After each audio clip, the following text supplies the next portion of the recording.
저희가 지금까지는 트럼프 2.0 시대, 이제 한국에 영향을 끼칠 자산에 대해서 알아봤는데 이제는 산업의 여파를 좀 분야별로 알아보려고 하는데요. 기업과 산업 이슈 짚어보는 이 코너로 넘어가서 하려고 하는데 박사님 오늘의 주제를 좀 한번 알려주시겠어요? 자, 여기에 있습니다. 엔비디아입니다.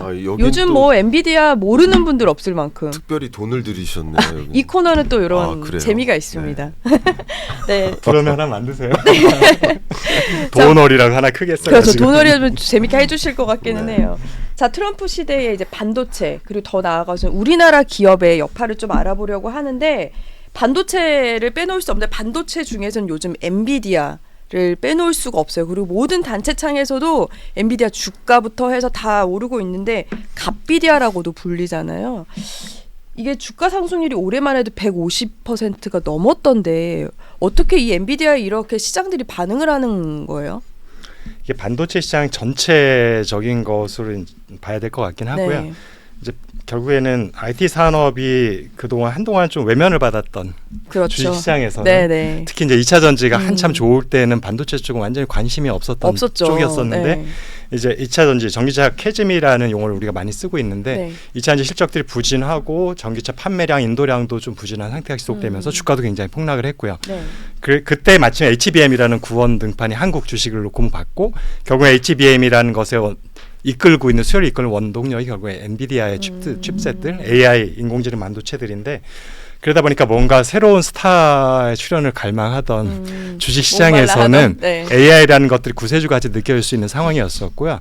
근데 그 단순히 기대에 그친 것이 아니라 엔비디아가 여지까지 보면 매 분기 실적 발표할 때마다 늘 기대치를 뛰어넘는 퍼포먼스를 보여주고 있으니까 거기에 대해서 당장 짧게 단기간뿐만이 아니라 굉장히 긴 텀으로 우리가 보더라도 성장을 기대할 수 있는 쪽이 아닐까 AI가 그렇다면 결국에는 AI 시장에서는 독보적인 이제 수혜를 누리는 기업이 엔비디아다 보니까 엔비디아 쪽으로 쏠림 현상이 많이 있었던 것 같고요.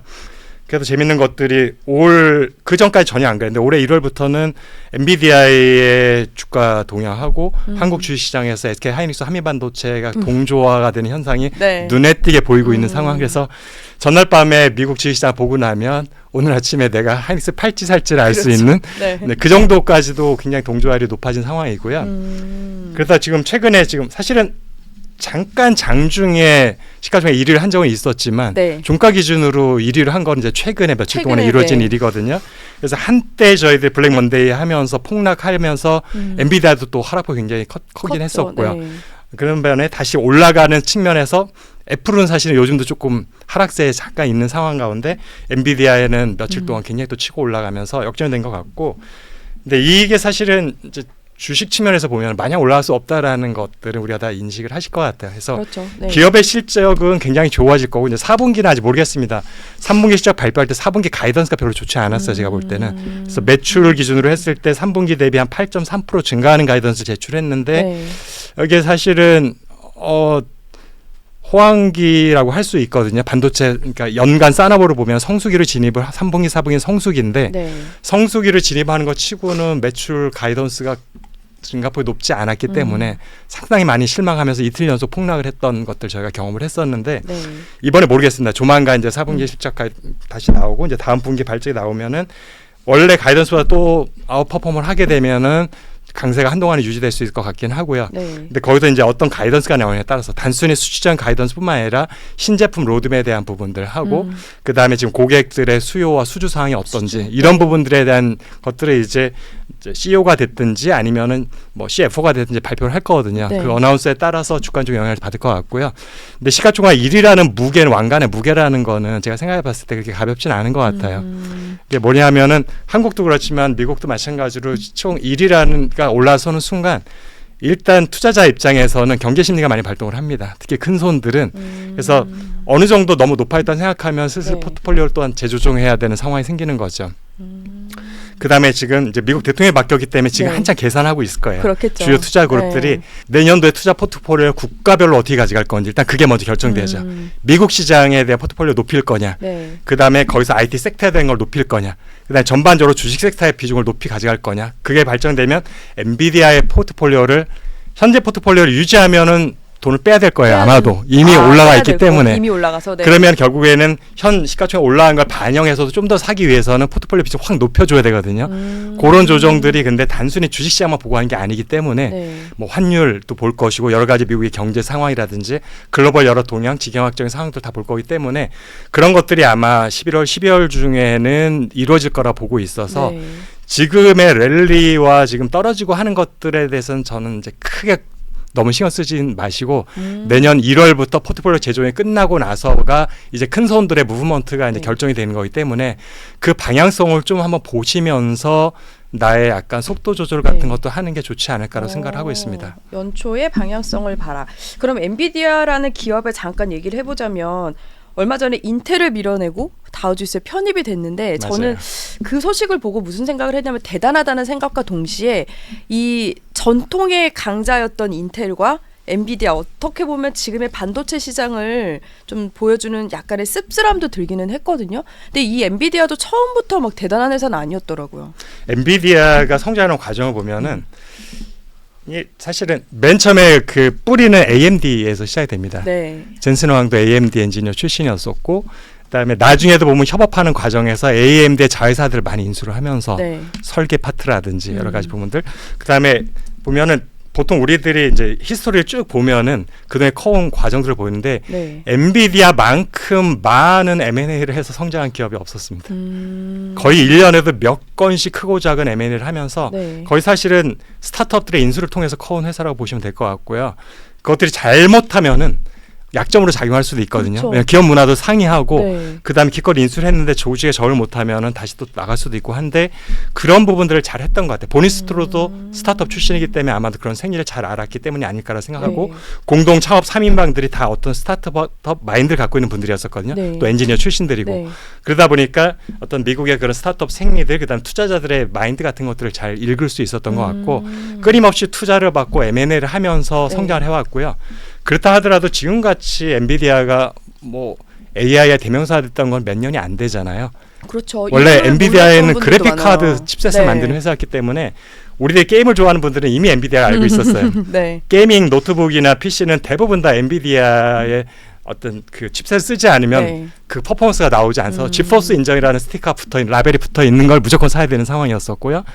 그래서 그런 것들이 대부분 프로세스랑 협업을 통해서 기준을 같이 맞춰가는 거였거든요. 네. 그러니까 어떻게 보면 인텔, AMD가 굉장히 많은 협업을 하면서 왜냐 마이크로 프로세스랑 호환이 안 되면 소용이 없으니까 그렇죠. 그래서 어떻게 보면 의뢰 입장에서 계속 커왔던 거죠. 엔비디아는. 그래픽 칩셋인데 이거는 사실은 AMD가 나중에 인수했지만 ATI라는 또 강력한 라이벌이 있었기 네. 때문에 경쟁하면서 계속 커왔던 건데 그런데 이제는 완전히 의뢰 입장에서 갑의 입장으로 변모하게 됐던 것들이 최근 2, 3년 정도 네. AI 시장이 크면서 근데 저는 엔비디아는 구글한테 감사해야 된다고 생각을 해요. 왜요? 왜냐하면은 엔비디아는 사실은 그래픽 칩셋을 만드는 회사이기 때문에 GPU를 만드는 회사거든요. 네. 마이크로 프로세서 업체가 아닌 거예요. 네. 그런데 2016년도에 알파고가 이세돌과 바둑에서 완승을 하면서 그때 GPU를 활용한 게 바로 알파고였었거든요. 네. 그래서 10,000개인가 20,000개 정도의 GPU를 병렬로 연결을 했을 때 그 프로세서를 가지고 이세돌 당시 세계 최강이었던 네. 이세돌을 꺾은 건데 그러면서 아마도 NBA에다가 GPU를 활용한 AI 시장의 가능성을 본 것 같아요. 그러면서 그 당시에 그 전까지만 해도 그냥 그 그래픽용으로 네. 개발해왔던 것들을 이제 슬슬 또 이제 약간 암페어라는 아키텍처를 도입하면서 AI 쪽으로 전용을 하기 시작을 했습니다. 그래서 정말 본격적으로 AI 칩셋이 나오기 시작한 지 몇 년 안 돼요. 3년 정도 시장을 될까 잘 말까. 봤네요. 그렇죠. 네. 그래서 사실은 그 당시에 알파고가 아니었으면은 모르겠어요. 뭐 그거 아니어도 했을 수도 있겠지만 2016년이면 굉장히 이전이거든요. 그렇죠. 전환의 시점은 분명히 됐을 그때 것 분명히 같아요. CPU보다 GPU가 AI 초기 시장을 선점할 수 있다는 확신을 가졌을 수도 있을 것 같아요. 그래서 그때부터 네. GPU를 활용한 AI 쪽에서 굉장히 R&D 쪽에 더 집중을 했던 것 같고 결국에는 우리가 초기 시장을 완전히 장악한 80~90%를 장악하는 결과를 보게 된 것 같습니다. 그렇군요. 교수님이 보셨을 때는 엔비디아의 이 주가, 이 회사의 전망은 좀 어떻게 보세요? 저는 뭐 이렇게 워낙 반도체 영역에서 굉장히 깊은 조예가 있으신데 저도 오랫동안 알아오면서 반도체 하면 정말 박사님이다라고 생각을 합니다. 네. 네, 저는 좀 다른 뷰로 이제 반도체를 또 네. 보는 편이에요. 왜냐하면 거시 경제를 보면서 그 일부가 반도체로서 보는 거죠. 네. 네. 중요해요. 그 네, 부분도. 네. 숲에 그러니까 산 속에 있는 나무로서 반도체를 보는 그런 접근인 네. 거죠. 근데 이 반도체 시장을 그런 면에서 빼놓지 않고 정말 10여 년간 보아온 저로서는 반도체를 어쩌면 네. 한 작년부터 분류 기준을 바꿔야 된다고 생각하는 사람입니다. 이거 굉장히 중요한 이야기인데요. 네. 작년까지는 반도체를 어떻게 표현했냐면 메모리 반도체와 비메모리 반도체로 구분했었어요. 근데 이제는 반도체를 어떻게 구분해야 되냐면 인공지능 반도체냐 비인공지능 반도체냐, 그러니까 AI 부문 반도체냐 BAI 부문 반도체냐, 네. 이렇게 구분하는 게 오히려 맞습니다. 저는 그렇게 보고 있습니다. 왜냐하면 시장 관점에서 보는 거예요. 네. 반도체 시장에 겨울이 온 게 아니라 BAI 부문의 반도체 시장에 겨울이 온 겁니다. 그래서 실제 AI 부분의 반도체는 아직도 여름입니다.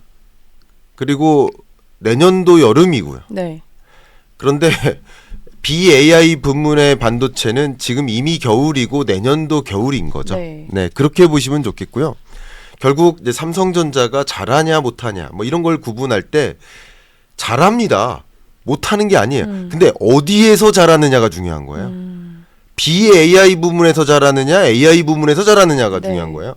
근데 아직까지는 BAI 부문에서 잘하는 거고 AI 부문 반도체에서는 아직 이렇다 할 성과가 안 나온 것뿐이라고 볼 수 있겠어요. 근데 엔비디아는 네. AI 부문의 반도체 영역에서 대장 역할을 하고 있는 겁니다. 그렇게 보시면 좋겠습니다. 그렇기 때문에 우리나라 반도체가 더 잘 네. 돼야 되면은 투자, 뭐 개발 다 이게 전방위적으로 맞아야 되는데 트럼프 시대가 열렸단 말이에요. 근데 지금 뭐 좋아지는 것도 있겠습니다만 우려하는 상황이 많은데 예를 들면 박사님 가장 지금 우려하는 게 보조금이잖아요. 네. 미국 공장에 대한 보조금인데 이게 지금 큰일이다. 그래서 지금 보니까 그 재계에서도 경영 전략이나 이런 걸 손보려고 회의도 하고 뭐 산업부도 밤새 회의했고라고 하더라고요. 어떻게 좀 전망을 하세요? 칩스법이나 뭐 IRA도 있고. 대선 개표 방송을 한창 하면서 그때 이제 제가 언급했던 것들이 사실은 칩스법 같은 경우 IRA 같은 네. 경우들이 이제 폐기될 거냐 아니면 계속 유지될 거냐는 대통령이 누가 되냐는 별 관심이 상관이 없을 것 같고 하원 의석 구성이 어떻게 되냐가 더 중요할 것 같다고 말씀드렸었거든요. 의견들이 모아져야 되니까요. 왜냐하면 칩스법이 통과하고 IRA가 네. 이펙트 발견했던 것들이 민주당이 하원에서 다수당일 때 다 이루어지는 것들인데 네. 2년 전 중간 선거에서 공화당이 10표 이상 우세한 경우로 바뀌었고 그래서 이번에 하원이 전석이다 다시 재투표를 하기 때문에 네. 이번에 구성이 만약에 민주당 쪽으로 가게 되면은 큰 변동이 없을 가능성이 크다라고 봤는데 공화당이 다수당이 돼버리면 모르겠다라는 것이 이제 저의 코멘트였었거든요. 네. 근데 지금 결국에는 레드 수업이 됐으니까 지금 결국에는 하원도 사실은 공화당이 다수당이 그러니까요. 유지죠 이제는 네, 이미 그렇죠. 2년째 역전됐기 네. 때문에 그렇게 되면은 사실은 하원과 상원이 다 지금은 공화당이 다수당인 상황이기 때문에 이제 대통령의 어떤 의의 중에 좀 더 정책에 반영될 여지가 더 커졌다라는 건데 근데 이런 부분도 있어요. 사실은 칩스법이 통과될 당시에 민주당은 전체 찬성하고 공화당 전체 반대를 했는데 가까스로 통과했다기보다는 공화당 의원들의 상당수도 동조를 했기 때문에 사실은 이루어진 거거든요. 왜냐하면은 지금 사실 2차 전지도 마찬가지긴 한데 네. 한국이나 외국에 공장을 짓는 그 주에 속해 있는 의원들은 어차피 이건 환영할 만한 일인 거잖아요. 그렇죠. 정부 차원의 일이 아니라. 고용도 되고. 그래서 사실은 만약에 외국 기업들의 투자가 중단되거나 축소돼 버리면은 그쪽에 있는 상하원 의원들을 좋아할 리가 결코 없기 때문에 네. 무조건 이 보조금을 그냥 폐지한다라는 쪽에 찬성을 던지지는 않을 가능성이 꽤 높긴 합니다. 그래서 그런 굉장히 좀 역학관계를 좀 따져봐야 되긴 하지만 네. 지금 어쨌든 트럼프 같은 경우에는 공약을 계속 내걸 때 어쨌든 악법이라고 계속 칩스법은 IRA를 언급하면서 네. 본인이 손보겠다라는 의지를 굉장히 강하게 해왔기 때문에 어쨌든 변화가 좀 있을 가능성이 있다고 보고 있고요. 특히 반도체 같은 경우는 이제 칩스법 같은 경우에 지금 바이든 행정부가 틀렸다라고 계속 경제 정책 얘기를 하는 게 지금 보면 반도체 관련 지금 아까 교수님 말씀하셨지만 결국 미국의 궁극적인 목표는 미국 영토 내에 공급망을 완성하는 것이다라잖아요. 그래서 우리가 생산부터 모든 걸 다 하겠다. 네. 그렇게 했을 때에 외국 기업들의 공장 한국이나 대만에 일본에 짓는 공장들 미국에 짓게 하겠다라는 게 민주당 공화당 다 같은 목표를 갖고 있는 거였는데 네. 이제 접근 방식이 민주당 같은 경우는 당근의 방식이었었죠. 우리 땅에 공장을 지으면 돈을 줄게. 그 다음에 1기 트럼프 행정부 때 보면은 우리 땅에 공장을 안 짓고 수출하려고 그러면 엄청난 관세를 관세. 매길 거야. 네. 그 관세를 피하고 싶으면 여기다가 공장을 지어. 그러니까 목표는 같지만 서로 당근이냐 채찍이냐는 두 가지 방식이 달랐던 건데 이제 공화당 행정부가 들어서게 되면은 다시 당근보다는 채찍 쪽으로 좀 더 추가 기울어질 가능성이 커졌다라는 건 사실이고요. 네. 근데 기존에 협약을 맺었던 그 어쨌든 우리 투자의 약속에 대한 이제 보조금 주기로 했던 것들을 원점에 다시 재검토할 건지 그거는 유예하고 이후에 2차, 3차로 어쨌든 다시 펀딩이 되는 것에 대해서는 다르게 갈 건지에 대해서 우리가 좀 더 지켜봐야 될 것 같긴 한데요. 근데 이건 아셔야 돼요. 그 미국에서 무슨 보조금이 투자액에 대한 비율로서 나온 거거든요. 네. 근데 지금 상황에서 보면 특히 삼성전자 같은 경우는 애초에 400억 불을 미국에 투자하겠다고 했는데 그 자체가 원점에 재검토가 들어갔어요. 그러니까 400억 불 그렇죠. 투자 자체를 네. 안 하게 되면은 애초에 8조 원의 보조금도 없어지는 거랑 똑같은 거예요. 그러니까 미국의 결정 이전에 삼성전자 자체 결정으로 이미 없어질 수도 있는 폐기될 수 있는 상황이라는 거. 그래서 한국 같은 경우는 좀 그런 것도 염두에 두셔야 될 것 같습니다. 그러니까 공장도 지금 약간 멈춘 곳도 있고 현대차 같은 경우도 전기차 전용이었는데 하이브리드나 다른 차종으로도 바꾼다고 해서 이렇게 빠르게 좀 바뀌고 있는데 그중에 또 이 트럼프가 내세운 공약 중 하나가 친화석 연료가 있잖아요. 네. 그렇게 치면 우리나라 기업을 빗대서 봤을 때는 예를 들면 하나큐셀 이런 재생에너지 기업들도 조금 타격이 있을 수 있을 것 같거든요. 네. 교수님은 어떻게 보세요? 너무 중요한 의제고요. 저도 이 트럼프 대선 이 결과를 놓고 기업들의 이제 경영 전략 회의가 네. 어제, 오늘, 다음 주 해가지고 한 8개 그룹사들 경영 전략 회의에 참석해서 이런 대응 전략에 네. 대해서 발제도 하고 같이 강의도 하고 이렇게 토론도 하고 해야 되는데 네. 너무나 이 기업들이 어떻게 시나리오를 그리고 어떻게 대응을 해야 될지를 정말 심사숙고하고 지금 조마조마하게 대응책을 네. 고민하고 있는 과정에 있습니다. 그 부분을 여러분께도 좀 공유해드리고 싶고요. 일단 그 두 가지를 좀 함께 묶어서 말씀을 드린다면 일단 기후변화 대응 그리고 ESG라는 경영 전략 이것은 이제 세계적인 이제 어젠다에서 좀 점차 지우개로 지워지듯이 네. 사라져 갈 거라고는 생각이 됩니다. 점차. 왜 그러냐면 어쨌든 여러분 한번 떠올려 보시면 트럼프가 1기 때 당선되자마자 첫 번째로 했던 일 중에 하나가 파리 기후협약 탈퇴였습니다. 그리고 바이든이 당선되자마자 첫 번째로 했던 일 중에 하나가 파리 기후협약 재가입이었습니다. 네. 그만큼 기후라는 관점에서 네. 철학이 완전히 다른 인물들이에요. 예. 네. 그만큼 이 기후변화 대응이라는 관점에서 미국이 동참하지 않고 그것을 이용해서 제조 기지를 미국에 두려는 거예요. 네. 예. 그렇기 때문에 어젠다에서 점차 사라질 거라고 생각이 되고요. 당장 제 생각에는 25년 1월에 있을 우리 라스베이거스에서 열리는 우리 뭐죠? 박람회? 네. 예, CES 박람회라든가 월드 이코노믹 포럼이라든가 네. 이런 데서 아젠다 세팅 되잖아요. 미래기술 아젠다 세팅. 그럴 때 기후 관점에서의 아젠다가 많이 사라질 거라고 저는 관측을 해봅니다. 이거는 뭐 여러분들도 그렇게 관측이 될 수 있을 겁니다. 네. 기후 아젠다가 좀 사라질 거라고 저는 생각을 하고요. 그게 좋은 거다 나쁜 거다가 아니라 트럼프는 그런 식으로 드라이브를 걸 거라고 생각을 합니다. 그리고 또 한 가지 많은 분들이 이 IRA 칩스법 이게 사라지지 않을까 이렇게 생각을 하는데 트럼프의 발언과 그리고 공화당의 공약을 분리하셔야 됩니다. 네. 왜냐하면 IRA와 칩스법은 이게 비관세 장벽이에요. 굳이 구분하면.